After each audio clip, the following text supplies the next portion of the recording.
तो hey guys, आज हम लोग देखने वाले हैं क्लास 9 की इंग्लिश का chapter number 2 the sound of music का सेकंड पार्ट। ये जो चैप्टर है वो औरंगजेब के समय का है, जब औरंगजेब ने अपने राज्य में पुंगी को बैन कर दिया था। पुंगी को बैन इसलिए कर दिया था क्योंकि पुंगी का साउंड बहुत ही चुभने वाला था। बहुत से लोगों को वो उसकी आवाज नहीं पसंद आई, तो इसलिए औरंगजेब ने पुंगी को अपने राज्य में बैन कर दिया। फिर उसके बाद एक बार्बर ने सोचा क्यों ना यार इस पुंगी की आवाज को मैं इम्प्रूव करूं। तो उसने एक खोखली स्टेम ली जो कि बड़ी सी थी और उसने उसमें 7 होल्स कर दिए। फिर जब उसने उसको बजाया तो उसमें से जो आवाज प्रोड्यूस हुई वो काफी सॉफ्ट थी, जो सबको बहुत पसंद आई। फिर उसने उसको पहली बार राजा के दरबार में बजाया, तो इसी तरह उसका नाम पड़ गया शहनाई। यार हमने शहनाई के बारे में तो बात कर, अब हम बात करते हैं बिस्मिल्लाह खान के बारे में। बिस्मिल्लाह खान का जन्म 1916 में दुमरावन बिहार की एक फैमिली थी म्यूजिशियंस की थी। उनके जो ग्रैंडफादर थे रसूल बख्श खान, वो जो थे वो शहनाई बजाते थे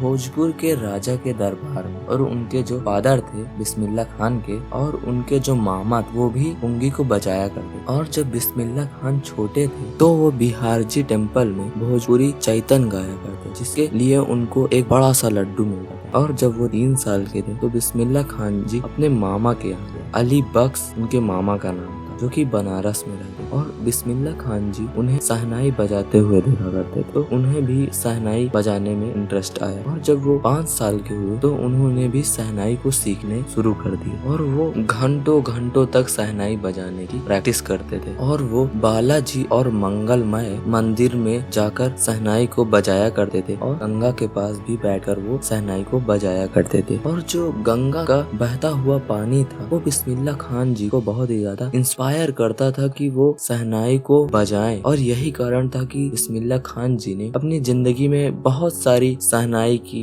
नए राग को पूरे दुनिया में पहुंचाया। और जब वो 14 साल के हुए तो उन्होंने इलाहाबाद म्यूजिक कॉन्फ्रेंस में अपना टैलेंट को जब दिखाया तो उस्ताद फैयाज खान ने उनको बहुत ही ज्यादा अप्रोच किया कि तुम बेटा बहुत अच्छे तरीके से शहनाई को बजा लेते हो और तुम अपनी लाइफ में बहुत बड़ा कुछ करोगे। और इन 1938 जब ऑल इंडिया रेडियो भारत में आया तो उन्होंने लखनऊ में पूरे देश के लिए रेडियो में शहनाई को बजाया। और जब भारत आजाद हुआ तो 15 अगस्त 1947 को उन्होंने रेड फोर्ट में जाकर भी शहनाई को बजाया। और जब वो शहनाई बजा रहे थे तो पूरा देश उनकी शहनाई को सुनकर प्रसन्न हो गया था। और वहीं पर पंडित जवाहरलाल नेहरू और गांधी जी भी बैठे थे और वहीं पर पंडित जवाहरलाल नेहरू जी ने अपनी स्पीच दी और बिस्मिल्लाह खान जी थे वो पूरे दुनिया में प्रसिद्ध हो। तो यही कारण था कि उन्होंने अलग अलग देश जाकर भी शहनाई को बजाया। वो पहली बार भारत से दूर अफगानिस्तान गए और वहाँ के जो राजा थे